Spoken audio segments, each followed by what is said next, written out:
सांग माने जय जगन्नाथ। अच्छा सांग माने मोदी जी इलेक्शन आगुरी कही कि बीजेपी सरकार आसिले मु ओडिशा को 1 नंबर राज्य करी बोली। तो गारंटी देता हूं, एक बार हमें सेवा करने का मौका दीजिए, 5 साल में मैं मेरे उड़ीसा को देश का नंबर 1 बना के दूंगा।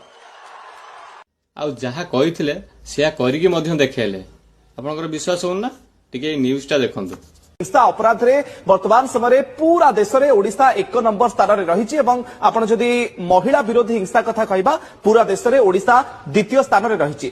नेशनल क्राइम रिकॉर्ड्स ब्यूरो ये तथ्य जहां सामना को आसी हिंसा अपराध को नहीं एवं कौन कहूँ एनसीआरबी तथ्य जे चिंता बढ़ाई एनसीआरबी तथ्य जो कथा आम आलोचना करूँ आप प्रतिदिन खबर कागज पृष्ठा उलटातु टीवी देखु जे प्रतिदिन आप देखिए कौटी चोरी डकायती दुष्कर्म एमती अनेक अपराध खबर आप प्रतिदिन देखा पाइबे जहां नहीं वर्तमान समय चिंता बढ़ी हिंसाकांड ओडिशा रे प्रथम जो कथा कहूली महिला अत्याचार और महिला विरोधी हिंसा रे ओडिशा पूरा देश में द्वितीय स्थान में रही।